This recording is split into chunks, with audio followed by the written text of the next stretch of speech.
This is the future.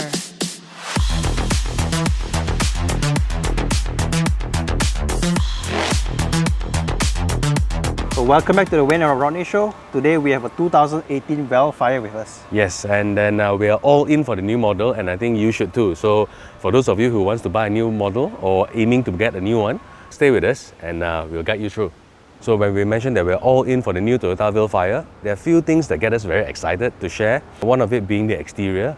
You'll notice 5 things. Number 1 would be the bumper. The whole chrome part, you'll never miss it, right? It's totally different from the previous one. 3 headlamps that comes with the sequential signal lights. Still the same 18-inch rims, same size of tires. The design will be slightly different. Rear headlamp, you actually spot a more significant square LED. For the previous ones, you'll notice it only when you hit on the brakes. These 5 things, you can actually tell the new Vellfire apart from the old one.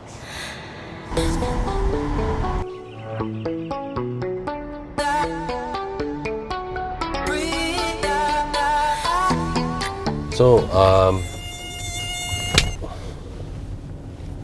Here we're going to show you how is it like driving a Vellfire. The first thing I think is the height, right? in Malaysia itself, or maybe any part of the world, driving a slightly higher car, you have more advantages. First of all, you're not so tired. And then being, of course, in our country, we have a lot of potholes, there's a lot of constructions going on. So best to be in a higher position.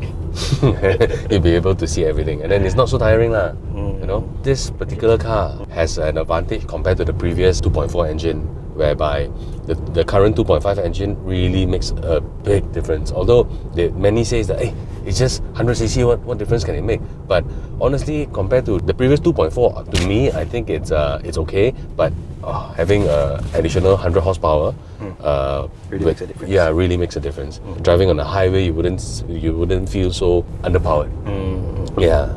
Actually, why Toyota MPVs, like especially Vellfire, Alphard, those, right, are the most hot selling ones?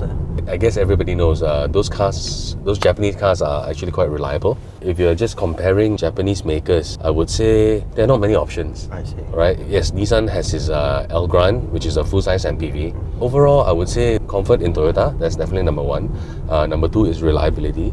I have many customers who's been driving the car for, if you're mentioning Alphards, they've been driving it since 2003, 2004, all the way until now. I mean, they've changed models and models lah. But then, and every single time when they drive, it's at least 5-6 years of ownership of the car. I would say it's very practical, very, very practical. We are not those people who always wants new technology. You know, all this stuff lasts you for quite some time. Yeah. And then one thing again, being very practical and also cost efficient when it comes to servicing and maintenance for Vellfires. All you need to do is just to pump petrol when it's empty, and service when the time is due, right? And then the car just moves. Yeah. Yeah, I noticed the older versions of Vellfire and this version, I think the size is the same, right? This model, I would say it's heavier, right? It's heavier and it's shorter, but it's longer and wider. There's more than enough headroom, right? So I guess on that part, I don't mind having the car lower, but definitely I would prefer the current model. It's definitely wider and longer, so more leg space, more room. You feel that the car is more sturdy. Additional things that help me drive on a long distance would be of course the radar cruise. It's also a cruise control, but you get to set a distance and then the car will automatically brakes before reaching a distance towards another car. But just stay awake. Yeah, don't be sleepy. Many people will ask, how fast can this car go? And then I always tell them that whenever you're traveling, if you are fetching your family, practically you're fetching the most precious cargo in your life. So shouldn't go above the speed limit. Yeah. For 2.5, I guess this car can go 180 easy. Yeah. But should you be actually driving that speed? That's another question. Yeah. So this MPV, right, is the most hot selling MPVs in Malaysia for a reason. I think one of them is safety.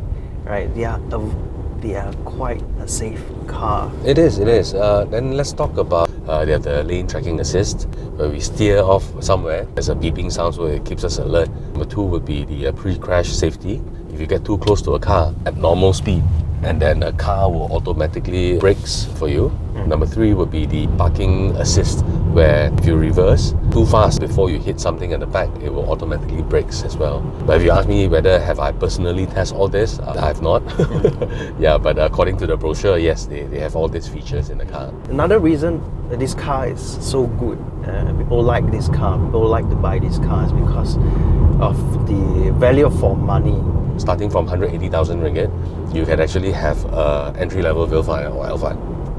Yeah, I would say, yeah, that would be quite a good deal. So another thing that we love about the Vellfire is that they have the additional boot space at the bottom. So rather than only the top space, and now they have the additional space at the bottom where you can store all your stuff there. There are people who keep saying that, to get a Vellfire, there's not enough boot space, there's not enough place to put stuff. Now, since they have the additional space at the bottom, so I guess that solves everybody's problem already. So as we mentioned earlier on, we are all in for the Toyota Vellfire or Alphard, and then we've shown you the exterior, interior, engine capacity, and the boot space. So yes, and we are in 2020, and we think this year is the best year for you to get an MPV, especially a Vellfire or an Alphard. You should get one this year. So I think that's all for today. Yep.